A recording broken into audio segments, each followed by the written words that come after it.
Olá para você que me acompanha, estamos de volta em mais uma entrevista dessa série que estamos fazendo aqui nas minhas redes sociais e também os melhores momentos, né, dessas entrevistas para a Rede Brasil de televisão dentro do RB Notícias. E dando prosseguimento a essa série, hoje eu recebo um convidado muito especial, que é o Fabiano de Abreu, psicanalista, filósofo, ele que é membro da Mensa, que é aquela associação de pessoas mais inteligentes do mundo, que tem sede na Inglaterra.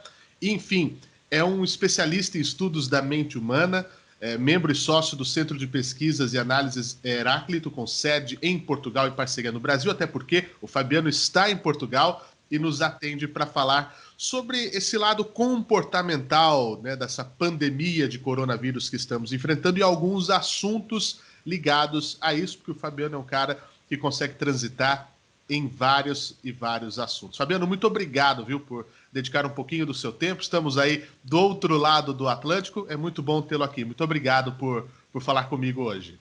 Obrigado pelo convite, Fernando. Peço desculpa pelos meus óculos escuros, mas é que eu estou com um terçol. Esse terçol muito me incomoda e ia tirar minha atenção, com certeza.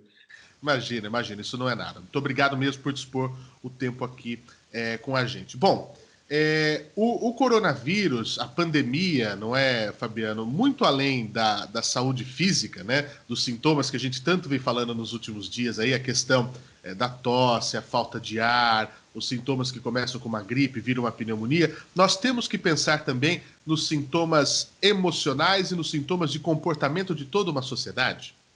Sim, e já começou, porque eu há pouco tempo, foi esses dias, segunda-feira, eu tive lá embaixo para poder comprar um cortador de relva, de grama, porque agora eu estou cuidando do meu jardim para plantar minhas hortas. E um amigo meu aqui, que ele é muito calmo, ele é uma pessoa muito calma, ele começou a desabafar comigo, a dizer que teoria da conspiração, isso, aquilo, aquela coisa toda. E eu pensei, ele já está fora do padrão dele normal. Ou seja, assim como ele, quantas pessoas já atingiram esse estágio, porque a gente está indo para 30 dias de quarentena aqui em Portugal. E aí eu terminei de falar com ele, tranquilizei-o, cheguei no meu home office e comecei a conversar com uma ou outra pessoa aqui para ver como é que elas estão. E percebi que estão agoniados.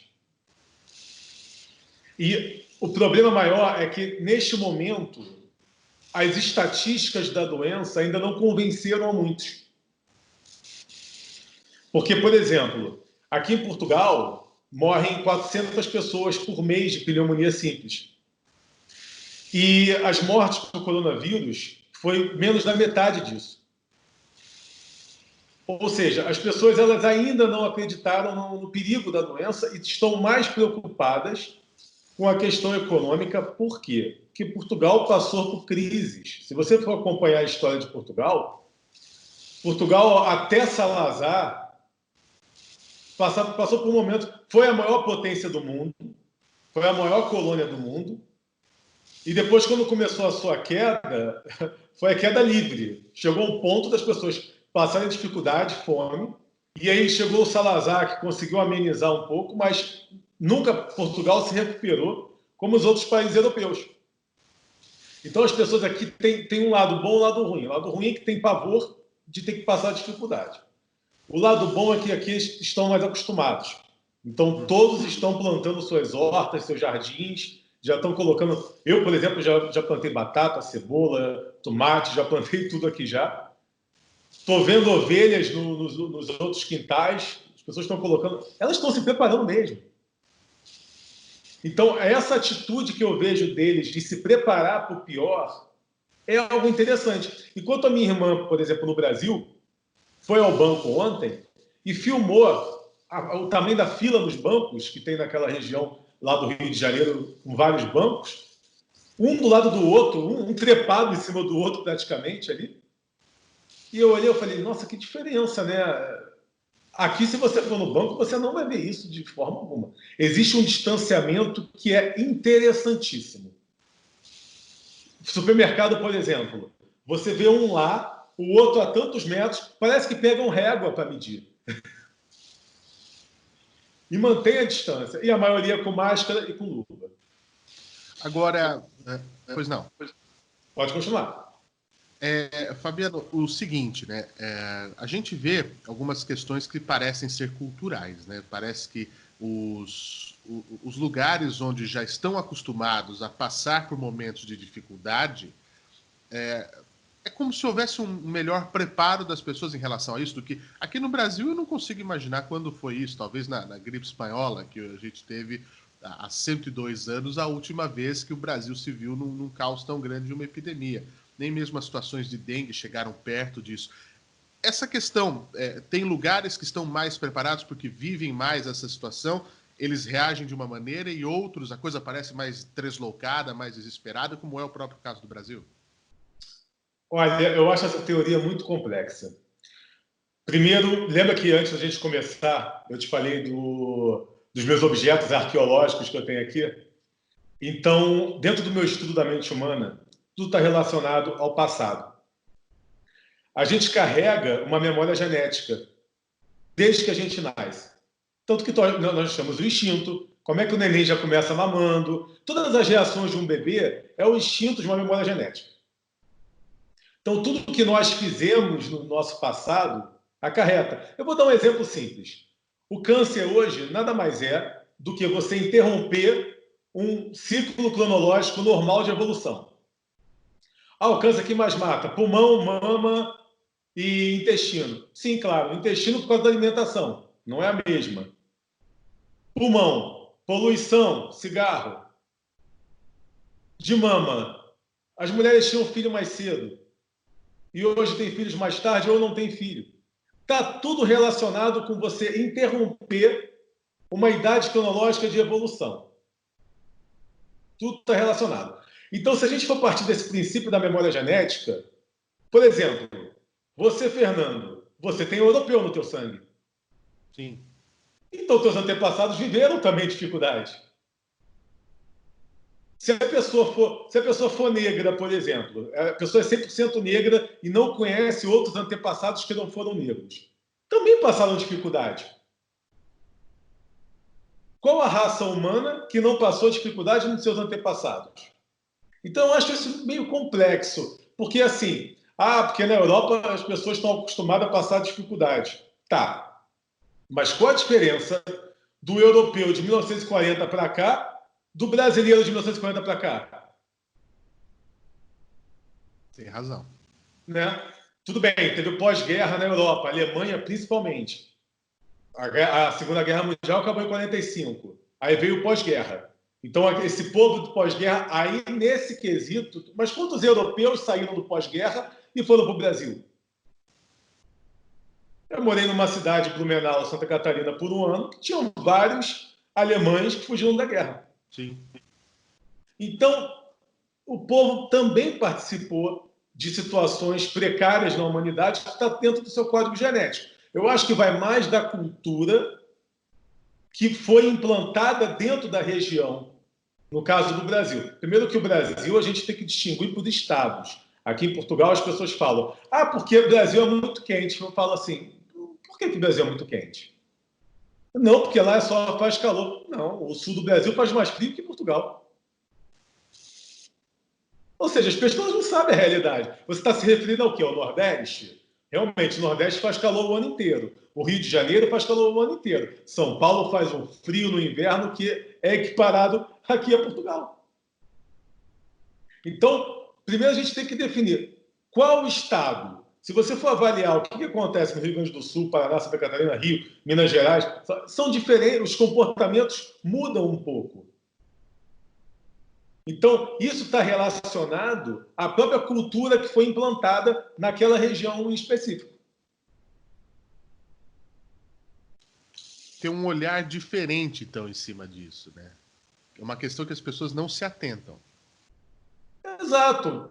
As pessoas têm que culpar alguma coisa para justificar uma falta própria do que você faz. Certo? Exato. Então, mas é porque nós aqui não passamos pelo que... Por que vocês não passaram? Passou, sim.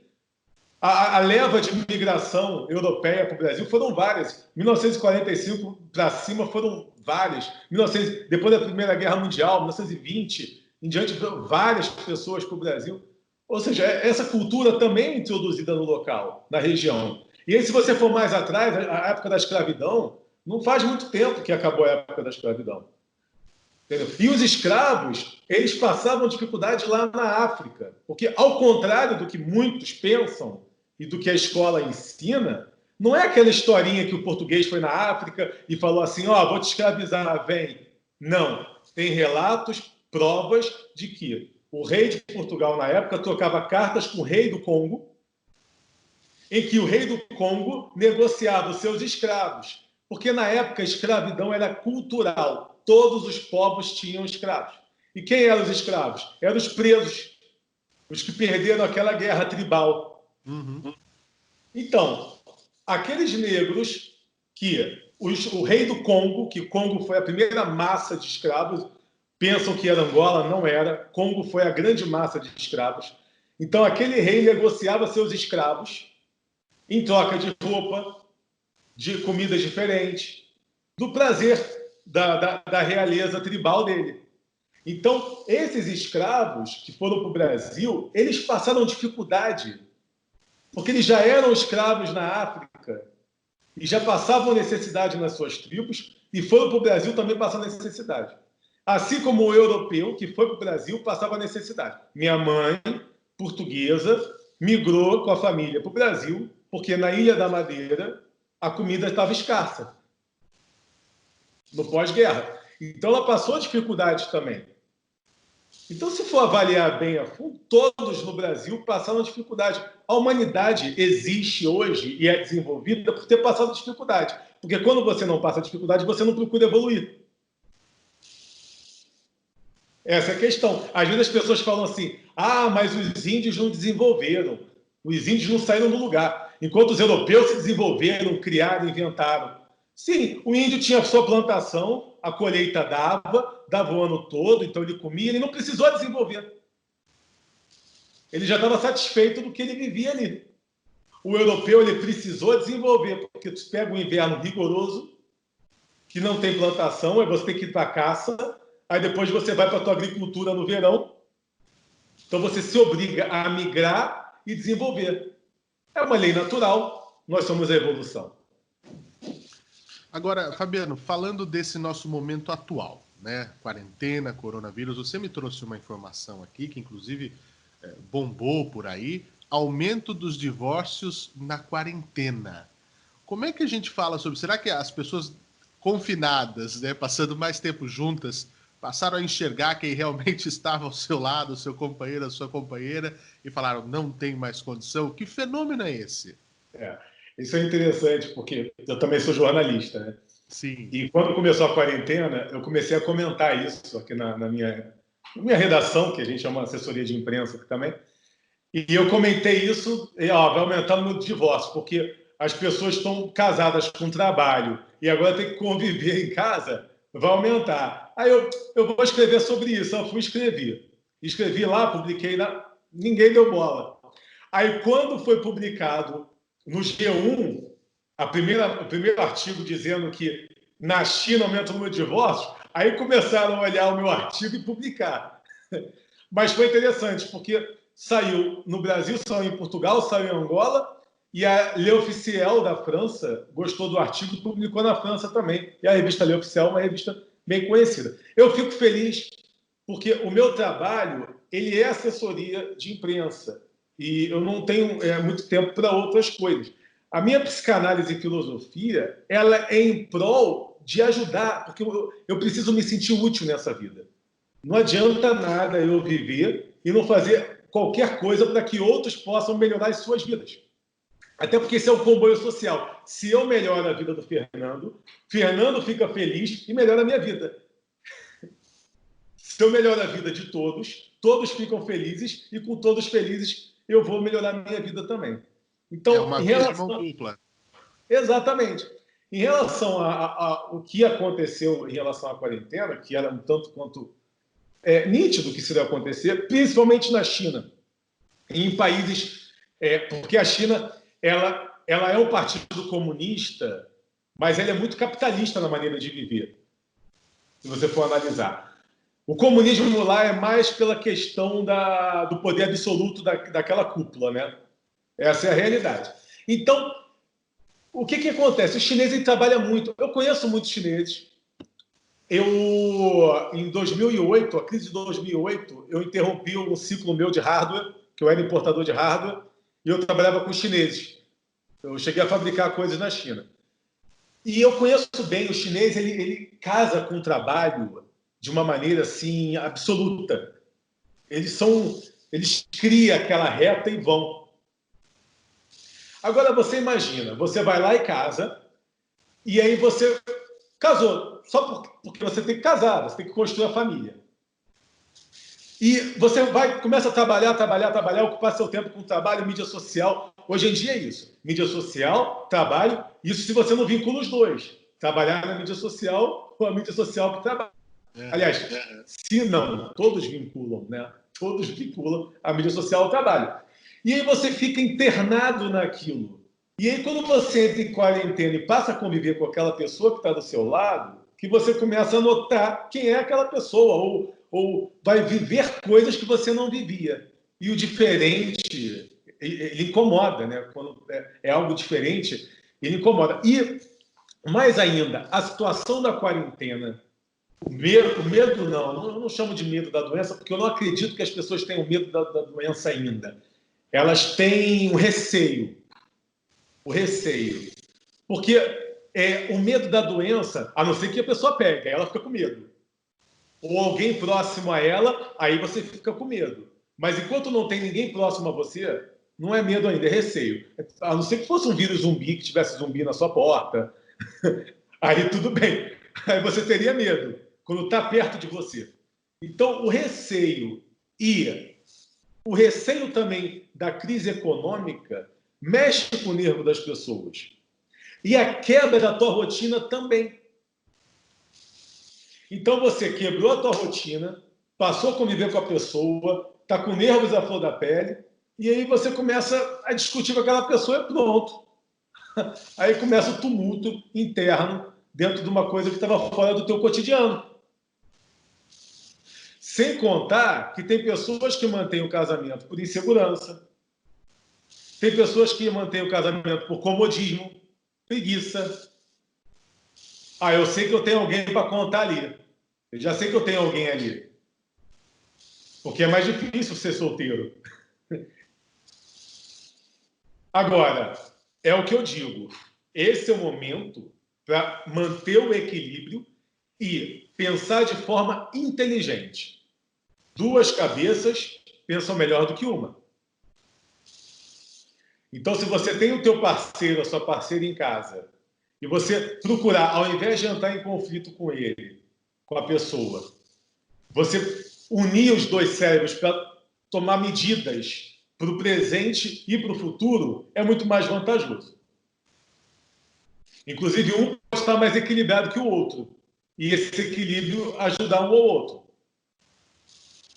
Aí então, vem aquela máxima do trabalho em equipe.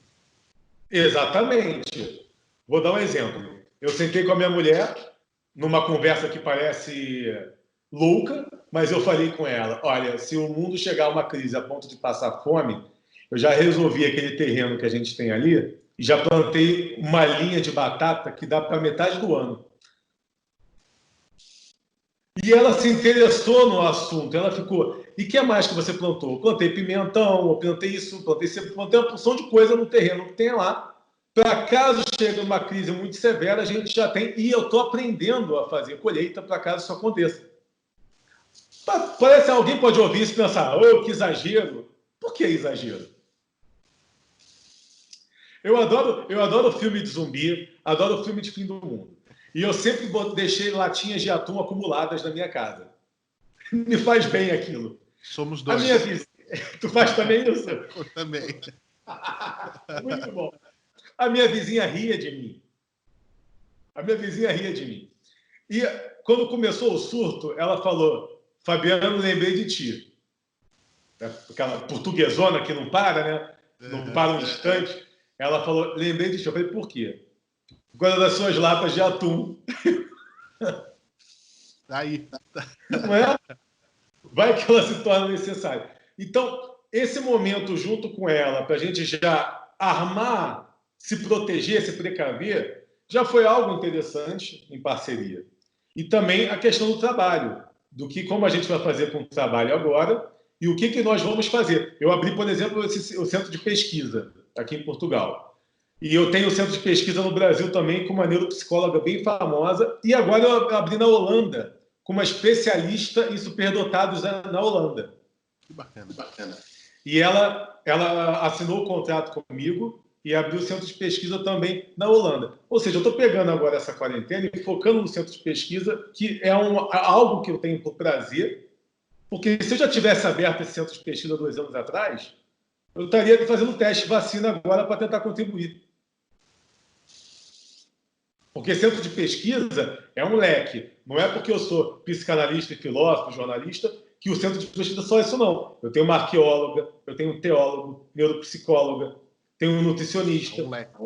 É um leque. Eu vou convidando membros e os membros vão participando e vai se expandindo. Eu podia ter um infectologista agora. Que bacana. Fabiano, um outro assunto que eu queria tratar com você, o último assunto dessa nossa conversa, você também me mandou um material falando sobre os motivos que fazem os idosos saírem de casa na quarentena, mesmo nessa situação onde está todo mundo preocupado, enfim, né?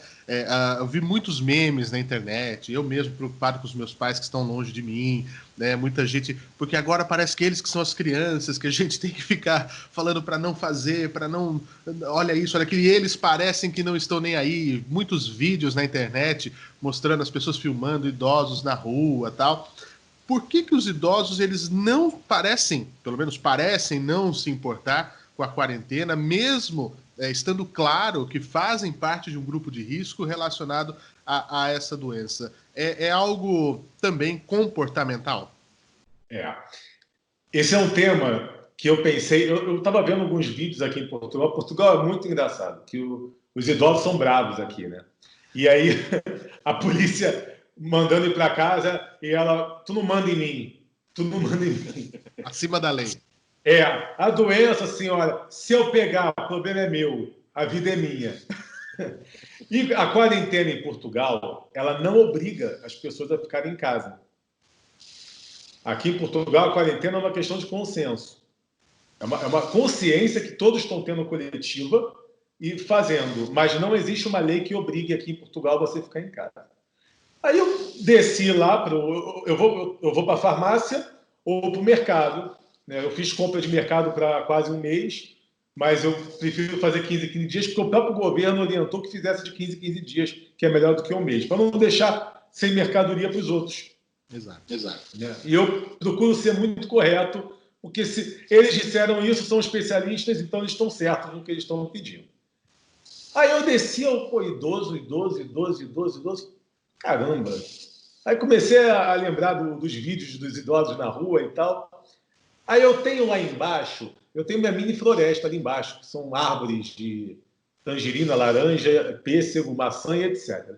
E aí eu tenho uma cadeira ali que eu sentei no meio e fiquei pensando. O que faz eles cometerem essas ações? Então eu comecei a pensar no meu pai também, que tem 78 anos. Eu convivo com muitos idosos, né? Tem um filósofo muito famoso com 86 anos aqui em Portugal, que eu convivo também com ele. E eu comecei a pensar o seguinte: primeiro, um dos fatores é a própria questão da consciência. Porque o teu cérebro mais envelhecido, a tua razão, ela já não é a mesma. Ela é um pouquinho distorcida. Por mais que você seja um idoso que esteja bem de cérebro, de saúde mental, não saúde mental de doença, mas bem de consciência, o cérebro envelhecido ele nunca vai ser o mesmo padrão. Então você perde um pouco a questão da razão. E em alguns casos, inclusive até o próprio esquecimento. De você pegar, esqueci até disso, vou sair na rua. Então tem essa questão. Tem a questão também de não levarem tão a sério, devido às estatísticas, por mais que tenha muitos idosos morrendo, eles pensam assim, tem muito, mas tem muito que não está morrendo também. e se eu sair na rua, serei só eu de idoso, não vai ter mais ninguém de idoso, então não vou pegar de ninguém. Tem também o instinto de sobrevivência, porque o instinto de sobrevivência, dependendo da faixa etária, é diferente. Então, de repente, você pode ter um instinto de sobrevivência que você quer ir para a rua buscar saídas. Como se você, preso dentro de casa, não pudesse agir. E o idoso sempre assumiu responsabilidades a vida inteira. Inclusive a responsabilidade de cuidar dos filhos e dos netos. Então ele se sente atado. Eu estou dentro de casa, eu preciso buscar meios para sair dessa situação. Porque eu sou o cara da responsabilidade. Se sente inútil nesse momento. Exato. E o que o ser humano tem que entender é a questão do inconsciente. O inconsciente, ele faz você cometer ações sem perceber as ações que você... Isso a gente aprende em psicanálise. A briga do inconsciente com o consciente, porque o inconsciente faz você fazer coisas conscientes que você não percebe que está no teu inconsciente. Então, por que essa pessoa fez isso? Ele parece maluco? Não, ninguém é maluco. Só é maluco quem é constatado que é louco com alguma síndrome ou então alguma doença realmente, uma enfermidade mental. Mas isso às vezes a atitude vem do próprio inconsciente, que a pessoa não percebe o que está fazendo. E também tem a questão já teve idoso que falou, já vivi muito, não vou ficar preso em casa agora no final da minha vida. É como se eu tivesse tão pouco tempo para viver que eu não quero desperdiçar esse tempo. E isso agonia, e ele quer arriscar. Ele quer arriscar porque ele não quer perder o pouco tempo que lhe resta dentro de casa. Então, acho que são os fatores determinantes. E o que as pessoas podem fazer? Quem convive com esses idosos, o que a gente pode fazer para tentar minimizar esse risco para eles diante dessas situações, desses motivos que eles têm para não cumprir essa regra? Eu acho que a base da vida de tudo é conversa. Mas não é simplesmente uma conversa normal. É uma conversa dentro de um raciocínio lógico. Tá? Você precisa convencer a pessoa dentro da tua linha de raciocínio. Se você ordenar, você não vai ganhar nada. Se você for convincente, aí você faz a pessoa raciocinar sobre o que você está falando. A minha mãe, por exemplo, minha mãe tem artrose. Ela não anda direito. Ela anda na bengala. Está em espera para ser operada. Depois disso, sabe lá Deus quando vai ser operada. E a felicidade dela é o mercado. Ela ama ir ao supermercado. Parece que é o único momento que ela sai de casa e não deixa a gente fazer. Ela não está nem aí. Ela pega a bengala dela e se a gente... Mãe, você não pode. Mãe, o que as pessoas vão pensar se me ver olhando você com bengala fazendo compra? Não interessa o que os outros pensam. Eu quero fazer a compra. Então, a gente já chegou... A gente deixa, porque é o que ela gosta. A gente fica só parado ali esperando. Aí a gente vai tentar ajudar, ela briga com a gente, mas a gente dá nosso jeitinho, tal, aquela coisa toda.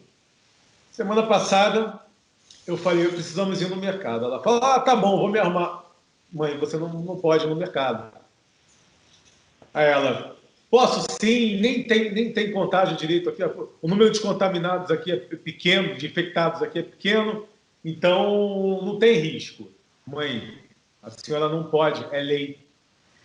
Se a polícia me parar na rua, se a polícia te parar na rua e me ver do lado, eu vou pagar a multa. Porque o governo foi bem claro em dizer que nós temos que cuidar dos nossos idosos. Então, você vai pagar 5 mil euros de multa? É o valor da multa aqui. Aí ela falou assim, olhou. Realmente, falei, mas tem polícia na rua? Falei, tem. Isso que eu falei é real. Realmente o governo disse isso. Agora, não tem muita polícia na rua.